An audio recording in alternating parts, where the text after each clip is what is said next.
Thank you for tuning in to another episode of the Bakari Sellers Podcast. Shout out to all of you guys again for subscribing and downloading. Today, I feel like I made it, man. I'm interviewing Jay Pharoah about his new project, Resort to Love. Jay is one of the funniest people in the business. Everybody knows him because no one does impersonations better than Jay. But before we get to Jay, I want to talk about something I rarely do on this show, and that's commend the NFL. Particularly commending the NFL regarding their recent announcement of its COVID vaccination policy. In case you missed it last week, the NFL announced this new policy to encourage NFL players to get the COVID vaccine or run the risk of forfeiting games. Listen to this. If an unvaccinated player or staff member is shown to have caused an outbreak that forces a schedule change, the team experiencing the outbreak will be held financially responsible for the other club's expenses. And if the game cannot be rescheduled, which they're not rescheduling many of them, the team experiencing the outbreak will forfeit. That's important because when it comes to playoff seeding, the team will be credited with a loss, while the other team will be credited with a win. If an outbreak occurs among vaccinated individuals and a breakthrough infection, the NFL will try to minimize the competitive and fiscal disruption for both teams.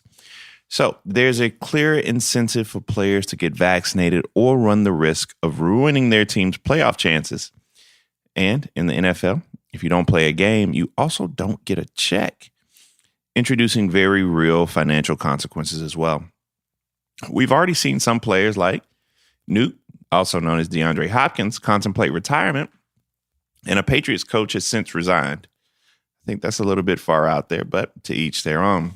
This is about player and staff safety. That's all it's about, y'all. Contracting a highly contagious variant of COVID affects us all, including our young children who can't get vaccinated, the immunocompromised people around us, like my daughter Sadie, and the virus mutates in unvaccinated folks, creating stronger and potentially more potent iterations of the virus in the future. I hope the NFL goes a step further and requires that fans who want to attend the games as well show proof of their vaccination. But for now, let's at least say kudos to the NFL for not letting their teams become Peachtree dishes. Take it a step further and let's not make NFL stadiums super spreader events this fall. And for the players complaining, let it go and get the shot. You risk CTE and take all types of medicines and injections in your body just to play the game. You might as well take an injection that will save someone's life. And that's that on that. This episode of the Bakari Sellers Podcast is brought to you by 3M. You may know 3M for Scotch tape and Post-it notes, but their technology helps improve people's lives in so many ways. 3M has accelerated their global production of N95 respirators to support those on the front lines of the pandemic, producing more than 95 million respirators per month in the U.S. Learn how 3M is helping the world respond to the COVID-19 pandemic at 3m.com/COVID. This episode is brought to you by 3M. 3M has always been driven to improve lives with science and innovation. It's this forward-thinking mindset that led 3M to invent household items you've come to know and love, like Post-it notes and command hooks. But 3M believes they have a responsibility to use their science to improve lives in even more ways. That's why they're responding to the COVID-19 crisis by working on solutions for some of today's biggest challenges. As a leading provider of personal protective equipment, 3M is producing critical products for healthcare workers and first responders, and donating to local and humanitarian aid partners around the globe. They're also making more respirators than ever before, with plants working around the clock, producing more than 95 million respirators per month in the U.S., helping those on the front lines continue the fight. 3M Science, applied to life. Learn more about how 3M is helping the world respond to the COVID-19 pandemic at 3m.com/COVID.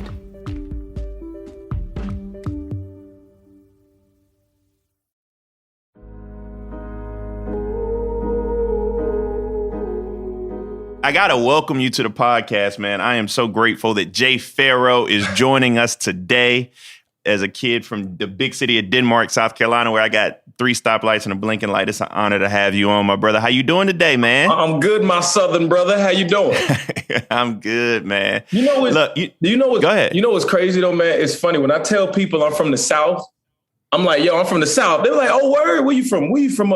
You from Georgia? Where you from? From Florida? You from North Carolina? Okay, where you from? I said, no, I'm from Virginia. They're like, that's not the South. I said, yes, it is. I said, it is the South. What part of Virginia you from? That's the question. I'm from Chesapeake, Virginia. I'm from the Southern. Oh, you from upper North Carolina. Yeah, right. Yeah. There you go, upper North Carolina. Yeah, you from the South. That count. Thank you. That definitely. And look, I say this all the time, man, but I say, okay, people, if you don't believe that Virginia, where I'm from, is from the South, let me ask you a question. When the Underground Railroad was running, did it stop when it came to Virginia, or did they keep going because they had to go someplace where people would be, you could be free? They were like, well, you got to keep going. I said, it's the South then. I said it because y'all. One thing y'all were free, so that's a true You weren't free, no. I start each one of my episodes by having our guests walk through the arc of their career, and you've gone between television, film, and comedy seamlessly. But your career began in stand-up. Talk about how stand-up launched your career and how starting a career in stand-up comedy prepared you for television, comedy, and film. Well, actually, it's kind of funny, man. A lot of people don't know this. Even before I did stand-up, what got me so comfortable with that was being in theater. I was a theater kid, and I started out doing that when I was 8 years old. So, 15, I got into comedy. 15, 16, got into comedy, man. And, being young and being hungry and having stage presence, that really set me apart. And, of course, me doing the impressions, because it wasn't anybody my age doing it like that. How do you get started in comedy? Were you just a badass kid? I mean, what how do you get started in comedy at 16, 17 years old? Well, like I said, man, it just, I don't know. I went to private school when I was 15, right? Mm-hmm. When I was picked on and all that different type of stuff, bullied, whatever. And so I wanted to do something different for a year. So I went to private school, man. And at 15, the kids there were trying to mess with me. I said, oh, no. I said, you prep, some of my bitches ain't gonna mess with me up here. I said, no. It's a whole new tune. So I got confidence and I would joke them. I would cook them and the stuff that you were jiving. Y'all were jiving. That's what we call it. You were jiving. We were jiving. Hey, what they call it? We call playing the dozens. That's how the old playing the dozens. That's what the old folk. Yeah. Your mama's so big she jumped in the sky and got stuck. Yeah, I got all of those. Hey, your mama belt size is equator. You know what I mean? That's her blood type is I can't believe it is butter. You know what I mean? I got popular. I got popular at a private school, man, and I had my little group or whatever, and I started doing stand up. I left, went back to public school the next year, and I was on stage, and the Virginia House of Comedy. I remember that it was a competition called the Virginia Idol Talent Search, and my dad put me in it, and it was like 300 people in it, I believe, and out of those 300 people, I got 4th place out of there. So that was pretty That's not bad right there. That's good right there. It was it was 5th place. It was 4 singers ahead of me. 4 singers. I don't care what you do, man. You can you can do an impression. You can do a joke. You can make people laugh. But if you got somebody doing runs and you can't do a run, you're not going to win, Bakari. You can't win like that. I struggle with this in my everyday. This is real talk. Like, my sister is a hell of a singer. She's amazing. And sometimes you just, when the song come on the radio, you ain't for real. Yeah. You know what I mean? Like you sitting there playing, Adele come on or something. Hello, it's me. Yeah. I was wondering exactly how the years you like this. Then my sister come in. I'm like, that's not even in the song. Oh man, you sound good. I mean, shoot, that's one of LeBron agents about to come try to date you with that one right there. You sound real good with that. Wait. Go ahead. I'm sorry. Go ahead. No, go ahead. No. What is it about? LeBron has what is it? He's got a. His agent dates Adele now. Did you miss that whole thing? I didn't even know that. I didn't know that. Yeah, I can't be dropping current events jokes and you didn't even pick up on it. Yeah, Adele's new boyfriend is not Maverick, but hold on. I'm about to, you got me right now. Okay. I saw Rich Paul. There you go. Thank you.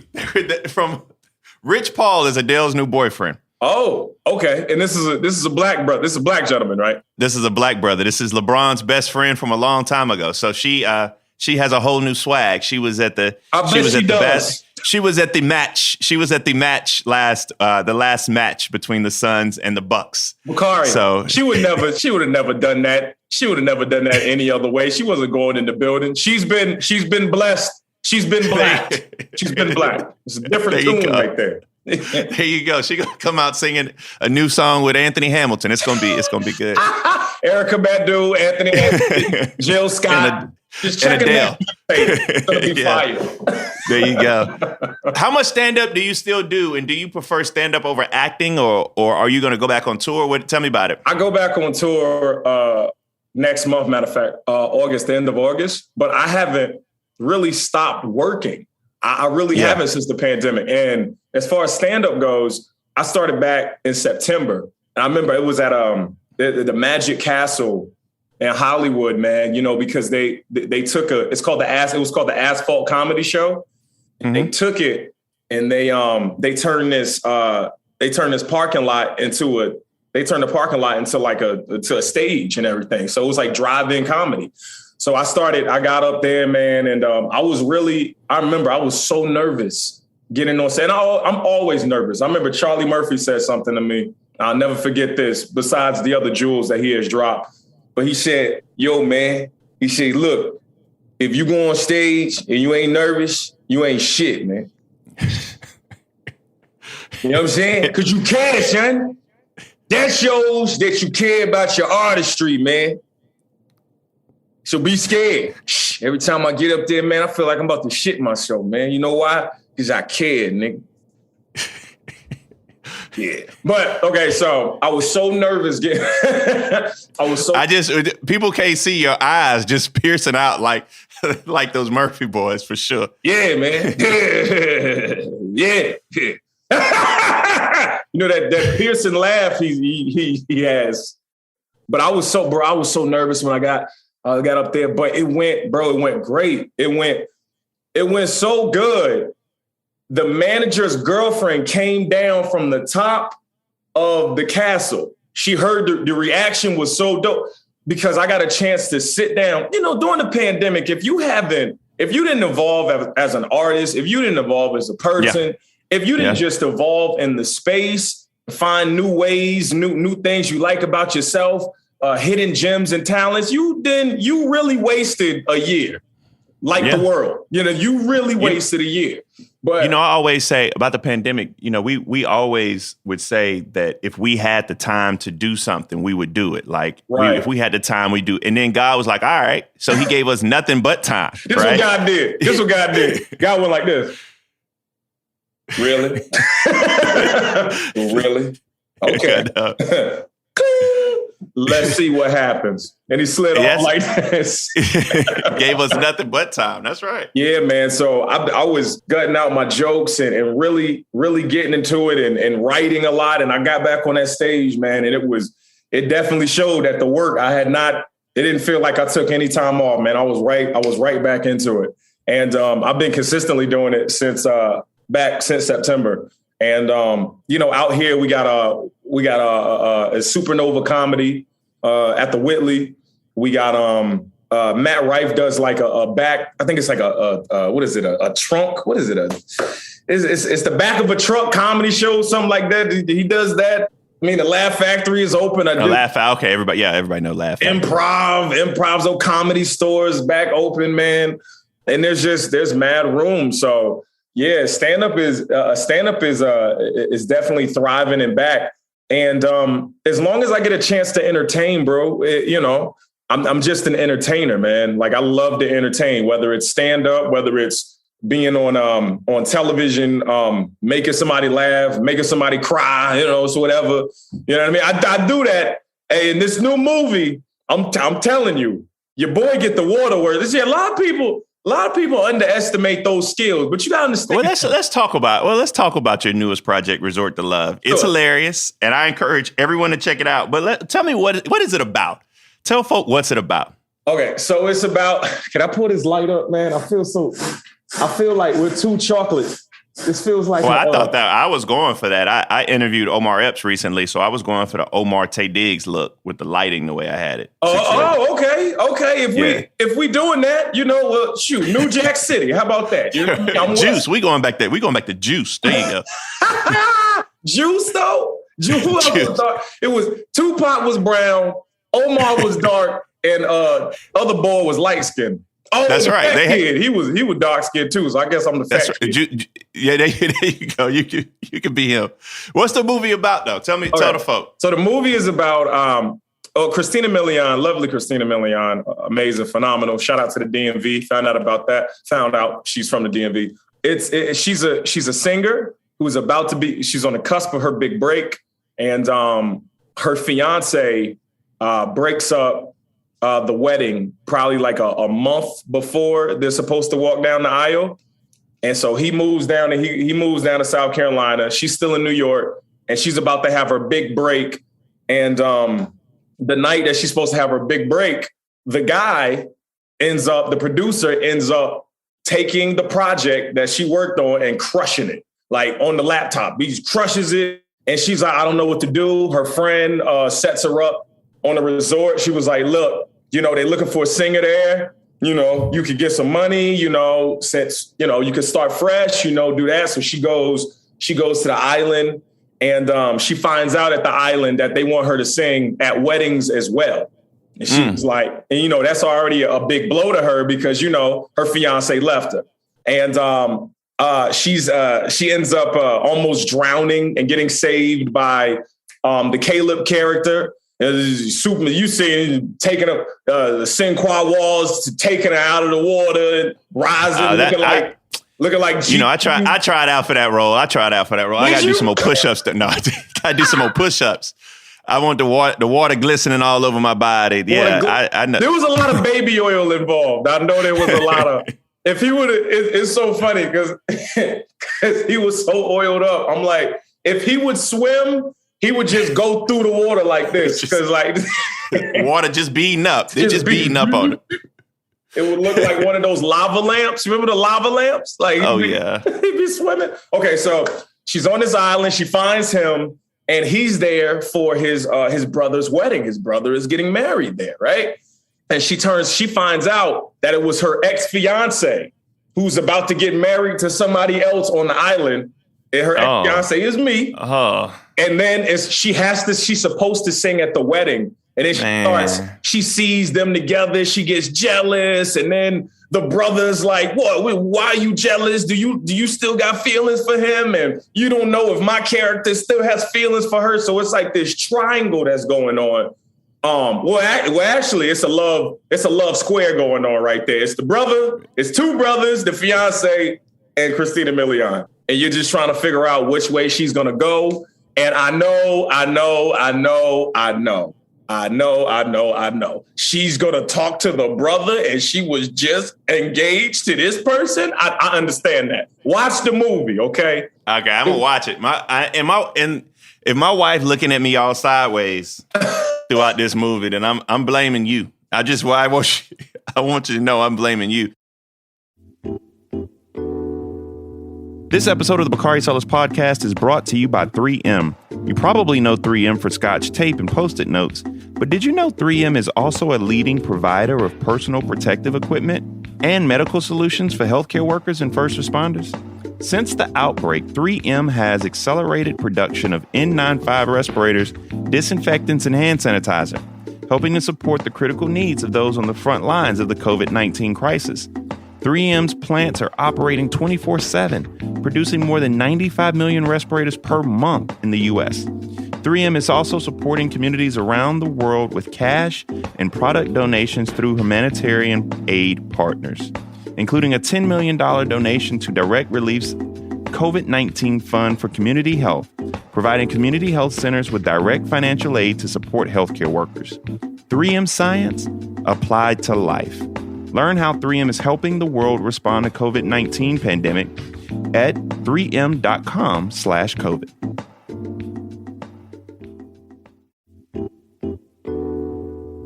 This episode of the Bakari Sellers Podcast is brought to you by Normal Now, a campaign powered by Electrify America. Electric cars are becoming more and more popular. So what's stopping you from getting one? Are you worried about running out of charge? Or not being able to find a charging station? Take a deep breath. Electric cars are normal now. Most can go over 100 miles on a single charge, with many exceeding 200 to 300 miles of range. And there are electric vehicle charging stations all across the country. Find out more about electric cars at normalnow.com. This episode is brought to you by the Volvo XC40. Did you know that there's a bike shortage around the world right now? Because more people are seeking socially distant modes of transportation? Chances are, you'll be sharing the city streets with more cyclists. The Volvo XC40 SUV is made to help protect people in and around the car, with detection technology keeping an eye out, using high-tech cameras and sensors, and can automatically apply the brakes to help avoid a collision. The XC40, for everyone's safety. Visit volvocars.com/US to learn more. What about this role jumped out at you? And this is your first film in a leading role. How does it feel to be a feature of a film like this? Well, listen, Bakari, I can let me say this. It's not the first one. It's not the first one where I'm leading. It's not. 2 Minutes of Fame was the first movie I was leading. That was 2 Minutes of Fame with Cat Williams. Yeah, we did that. But this is the first time I'm doing a romantic lead, you know? And the way that the material spoke to me, I read the script and I've been in these uncomfortable situations, not necessarily engaged, but I've had these uncomfortable conversations with a lot of people, with ladies that I care about. So I just found myself in the Jason character because he's indecisive, which I'm indecisive. I'm a Libra, bro. So I'm indecisive.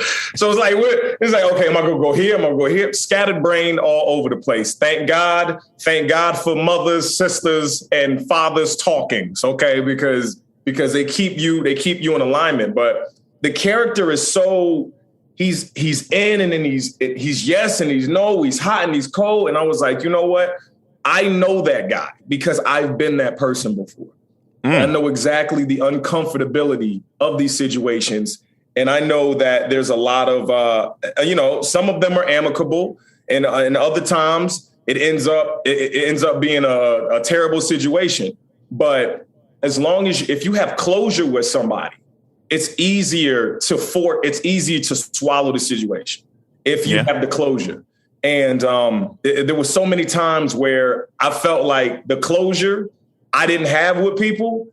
And then later on, I had it. And Jason is just like that. So it just popped off the paper. It said, OK, this is a version of Jay Farrow. And I know this guy. So let's do it. And then Christina Milian, too. You know, I had a crush, Bakari, you know. Yeah. Yeah. You know, I was mad.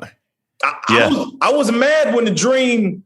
You dreamed it. You know what I'm saying? I was mad. Tell me about this. I mean, that's such a dope cast and amazing people you're working with. And one of the people when I was preparing for the day that I did not know was producing and not behind a piano was Alicia Keys. Talk about just everybody who's a part of this film making it one of the hottest movies to come out this summer. Well, listen, man, you got Alicia Keys is amazing. She did. It's so funny, man. I wish she would have came to the island. She could have got a free vacation, but she wasn't there. She was there. It was just Swiss was like, you don't need to go down there. You don't need to go down there. So you had Steven Tucida, the director. He's amazing. Christina Milian's dope. Sinqua Walls from American Soul, Friday Night Lights, and Power. He was amazing. He auditioned. We all auditioned on Zoom, you know, because we couldn't go inside into offices at the time. So you really had to nail the character. If you nailed it, you nailed it. And it came through the Zoom. You had to come through the Zoom, boom, boom. You know what I mean? All I want to do was a boom, boom, boom, and a zoom, That's zoom. Crazy, man. You literally auditioned for this movie via Zoom. How you even prepare for that? You just, like I'm saying, brother, you live in the moment. You live in it, and you take situations that have already happened to you, and you paint them. You make them so real, and that's all it was. It was just being familiar and being able to go there, brother. And, they were supposed to start filming earlier in 2020, and they had to stop. Yeah, and then they moved it to about October. Yeah, they moved it to October, and we shot the whole movie October and November out there at this beautiful, beautiful resort in Mauritius, where the people are nice and the mosquitoes are state rampant. Birds. How can listeners find Resort to Love? Tell them how they can find it and when they can find it. July 29th on Netflix. They can check it out, man. It's the first movie I have that's hit in 192 countries. Listen, y'all, anybody who's listening, man, we gotta support Jay Pharoah in this role. I just think it's a cultural moment, man, that we lift this brother up and go out here and show that he can sell movies. I was watching an interview with Will Smith. Yeah.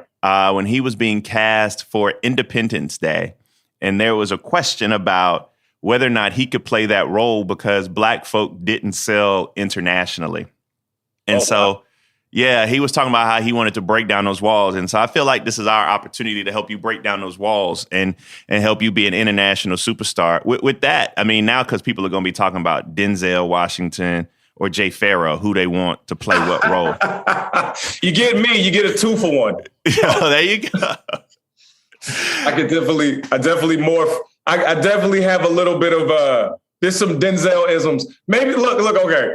There's some slight. No, you know what? No, I'm not even gonna say that. It's on. I'm gonna watch it. We gonna choose it and see. But you got your own producing and writing credits under your belt as well. Do you anticipate doing more behind the camera after this comes out in terms of producing and writing and directing? And how difficult is it to transition from one side of the camera to another, or was that a natural transition for you? I mean, look, it's just all about like, okay, you've been around it when you're around something for so long, and you're not constantly on your phone or Instagram, social media, whatever, and you're paying attention, watching, you pick stuff up. I ask questions, man, so I want to kick my production company off, man. I want to get that started. Being a producer on shows is cool, but like you're saying, being a producer and owning something and have that money coming back to you, like really coming back to you. That's the goal. And I see a lot of my friends, a lot of my comrades in entertainment do have production companies. You got Little Rel has one. Of course, Kevin Hart has one. Nate Parker has one. I've been talking. I've got to get on it, man. We've been talking. He's from my area, and we've been talking back and forth for years. And I've been going to his events, and definitely cool. But he was trying to help me start my production company. So I'm going to get back on that, and I'm going to take care of that. This year. That's building wealth. That's how we build wealth in our own communities. Yep. I got to ask a question that I'm sure you probably get all the time. But I'm not Michael Che. Michael, you do now. Who is on your stand-up comedy Mount Rushmore? Oh, come on, brother. And who are your 4 people who are on your Mount Rushmore comedy? Only 4? Okay. All right. Yeah, that's it. I mean, they're 4. They literally are 4 white men carved into the mountain. We can't go put Barack up there. Okay. All right. Okay. Since I can't, I would say Eddie Murphy. Of course. Come on. I would say Chris Rock. I would say Bernie Mac and Robin Harris. But I would have to I still got to put Dave Chappelle. Dave Chappelle is a big ass eagle flying by, swooping on top of it. And then Richard Pryor is just the cloud on top of the mountain, just the cloud that sits up here. So all of those people together, man, I would say that really forms Jay Pharoah. I really love those gentlemen. And a shout out to, if I could give a top 10, I would say Cat Williams is in there. I would say Jim Carrey. Cat Williams is you want to know how I know Cat Williams is a genius? Because a lot of the things he says in his stand-up 4 or 5 years ago, we going back to right now, like, he crazy, but he was right. Yep. I mean, geniuses can predict the future, man. So one of the last questions I have before I let you go, and we'll talk about some of the things you have in the future, is, a favorite topic of mine when I talk to comedians is this notion of cancel culture and political correctness. Right. And if this idea of being, quote, politically correct makes stand-up comedy particularly harder than it should be. What's your take on this idea that comedians have to walk on eggshells now in ways that they didn't have to for fear of being canceled? I mean, I think it's absurd. But I also think that, you're telling a level of truth in the comedy you do. So what's your thoughts on that? I feel like the truth is needed. And I feel like cancel culture is in a lot of ways gratuitous, especially how can you take a culture serious that's canceling things that aren't real? You're canceling cartoon, Pepe Le Pew and Prince Charming. When you sit like, come on, dog. When there's black folks that get killed every day, you got Breonna Taylor's killers. Breonna Taylor's killers still haven't been brought to justice. Yeah, you know what I'm saying? I just think as a comedian, we have to look past that, and we have to remember what got us to where we are now, and we got to continue to do that because that's the purest form of comedy, being yourself. If it's funny, say it. Now, of course, you have to come from both sides and have an educated point that makes sense to both sides. But attack it like that and say what you have to say, and allow people who don't agree with you see how you think and why you would think that. You understand? You get what I'm saying? That's powerful. Yeah. I mean, I think that we have to begin to allow some people a modicum of freedom. Now, you got the choice. I mean, I'm not saying that you should be free of consequences. I mean, you say some dumb shit. There are consequences to saying dumb shit, but we shouldn't be canceling folk for what they believe. You got at least 2 projects in the works, Spinning Gold and The Adventures of Drunkie. Can you even talk about those and what's next for you? Well, I just finished the movie I just finished Spinning Gold in New Jersey. Finally, man, we started shooting that movie in 2019 and then it got shut down and we just finished it this year. So in that movie, it's the Casablanca Records, Buddha Records biopic, where you'll follow the story of Neil Bogart. And I'm Cecil Holmes. I'm the right-hand man.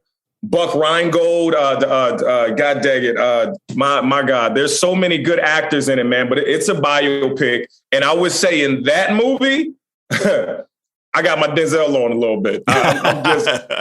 I'm just saying. I studied him. I added some of his swag to the character because there was no video footage for that character, for Cecil Holmes. There's no audio. There's no video, so it's not like I could study anything. Only thing I had was stories and how he was.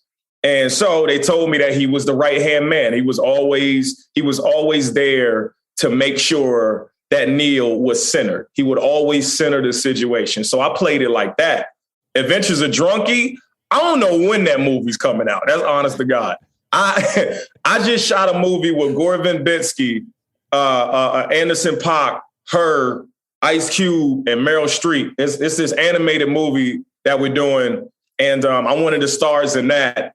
And I don't know if I can give the title away for that because it's, animations are going to take a couple of years to come out or whatever. But it's a dope project, and it involves a lot of cats. That's what I'm going to tell you. Okay. All right. I feel you. And in April, I shot a movie with Ashley Benson. So I shot a movie with Man, are you never not working? I mean, here's the thing, man. Bakari, your agent is like, yeah, he good. You want him Friday, Saturday, and Sunday. He booked Monday through Thursday. Listen, man. Working for Family Guy now too, and also Nickelodeon. I got a show at Nickelodeon. Those family Guy checks. I was Googling them one day. Them things, they could pay my student loans. But go ahead. Look, it baffles me when people. It's not a lot. It's not a lot of people, but it's always a few dumbasses that will hit me up on social media and be like, "What you doing now? I don't even see you. Damn, where you been?" I'm like, "Where have you been? I dropped 4 movies last year. What the hell were you doing? What were you looking at? Oh, you just saw the footage with the cops, huh? Okay, all right, yeah, sorry. That's all I did last year was get wrongfully detained. Okay, all right. Mm-hmm. I didn't even bring that up in the conversation. We don't have to. We ain't got to. I'm just giving perspective that through all of that bad stuff that happened, you were still working. You were still working by the grace of God. Because it could have turned out worse. I was like, man, I knew what happened. I was like, man, don't flinch. Don't flinch. Don't flinch. Don't flinch. When there's 4 guns pulled out on you, Bakari, in any situation, the the gangsterness just leaves. There's no just gangster. leaves. You be like, man, I sorry. Okay, I don't know what I did, but we can work it out. we can work. Man, Jay Farrell, thank you for coming to the Bakari Sellers podcast. Everybody, July 29th, go see Resort to Love on Netflix. And man, I am so proud of you, man. You are an international movie star. Like I said, it is Denzel, Will Smith, Michael B. Jordan, and Jay Farrell, and they all got to be in the same category, man. Thank you, my brother, for coming on, man. Thank you so much, man. I'm trying to get some awards back from the Brits. You know, they're taking all of them. They coming over. They take it. They said y'all need some acting classes over here. That's what they said. Hey, baby, I'm finna turn up. Shout out to Daniel Kaluuya, though. That's my boy. Shout out. Oh, yeah, for sure. Have a good one, man. Be easy. Thank you, brother. Before I let you go, shout out to Jay Farrell. That interview was so dope, so funny. I couldn't contain myself. I thought I was a comedian sometimes, as you could tell. I wanted to talk about the recent article I came across in the New York Times regarding what the Biden administration is telling voting rights groups. To quote the article, in private calls with voting rights groups and civil rights leaders, the White House officials and close allies of the president have expressed confidence that it is possible to out-organize voter suppression. End quote.